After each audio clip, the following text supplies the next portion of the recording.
আরো একবার স্বাগত জানাই নিউজ 18 বাংলায়। আমি প্রিয়াঙ্কা রয়েছি আপনাদের সঙ্গে। এই মুহূর্তে একটু ধূপগুড়ি হাসপাতালের ছবিটা দেখাই আপনাদের। দেখুন, ধূপগুড়ি হাসপাতালে এক অমানবিক ছবি।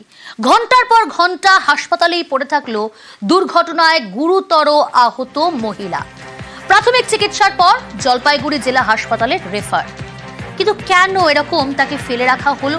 রকি রয়েছে। রকি, কি কারণে ঘন্টার পর ঘন্টা তাকে হাসপাতালে, একজন দুর্ঘটনায় গুরুতর জখম হয়েছেন, তাকে এইভাবে ফেলে রাখা হলো কেন? দেখো, তোমাকে প্রথমে বলে রাখতে চাইবো, আবারও ধূপগুড়ি হাসপাতালে অমানবিক ছবি কিন্তু ধরা পড়লো। ঘন্টার পর ঘন্টা আহত একজন রোগীকে পড়ে থাকতে হলো। সূত্রে মারফত জানা গিয়েছে মায়া বিশ্বাস তার নাম, এবং তিনি জলপাইগুড়ি থেকে ধূপগুড়ি বাস স্ট্যান্ড অব্দি পৌঁছেছিলেন এবং তার গন্তব্য ছিল পালাকাটা।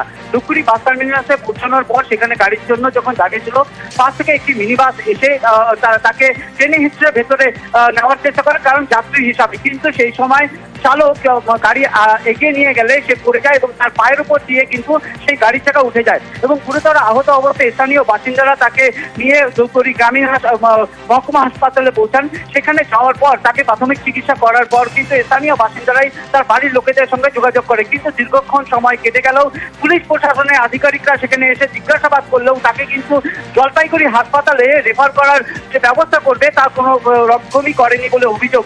এর ফলে কিন্তু তিনি দীর্ঘক্ষণ কাতরাতে থাকেন সেখানে, এবং যতক্ষণ না তার পরিবারের সদস্যরা সেখানে পৌঁছান তাকে কিন্তু জলপাইগুড়ি নিয়ে যাওয়া সম্ভব হয়নি। এরপর পরিবারের সদস্যরা সেখানে পৌঁছালে তাকে জলপাইগুড়ি হাসপাতালে নিয়ে যাওয়া হয়, সেখানে তিনি চিকিৎসাধীন রয়েছে। এই ঘটনার পর কিন্তু ফের একবার প্রশাসনের ভূমিকা নিয়ে প্রশ্ন তৈরি হয়েছে। সাধারণ বেশ